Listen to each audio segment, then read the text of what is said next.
দেখে বিস্তীর্ণ জলাভূমি মনে হলেও বন্যার পানিতে তলিয়ে যাওয়া অস্ট্রেলিয়ার নিউ সাউথ ওয়েলস অঙ্গরাজ্যের উপকূলীয় শহরের চিত্র এটি।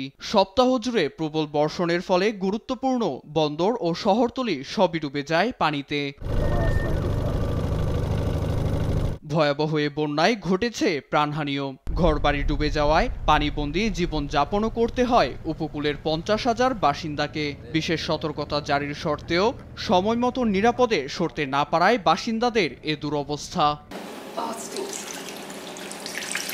এর মধ্যে বেশ কয়েকটি এলাকা থেকে নামতে শুরু করেছে পানি। এতে জনমনে কিছুটা স্বস্তি এলেও ক্ষয়ক্ষতির নজিরে বিস্মিত সাধারণ মানুষ। 2021 সালেও আমরা ভয়াবহ বন্যা দেখেছি, তখনও আমাদের বাড়ি ও অফিসে পানি আসেনি। এবার আমাদের সবকিছু পানিতে তলিয়ে গেছে, সবকিছু নষ্ট হয়ে গেছে। এদিকে বন্যা কবলিতদের সহায়তায় ছুটে যান উদ্ধার কর্মীরা। সবাইকে নিরাপদে সরিয়ে নেয়াই তাদের প্রধান লক্ষ্য। এমন পরিস্থিতিতে দুর্গতদের পাশে দাঁড়ানোর প্রতিশ্রুতি দেন প্রধানমন্ত্রী অ্যান্থনি আলবানিজ।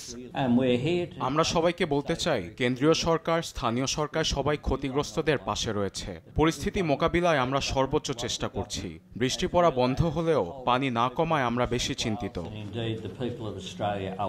এছাড়া ক্ষতিগ্রস্তদের মধ্যে বিশুদ্ধ পানি, শুকনো খাবার ও চিকিৎসা সেবা পৌঁছে দিতে কাজ করছে জরুরি উদ্ধার কর্মীরা। নীরব দাস, নিউজ ডেস্ক, দেশ টিভি।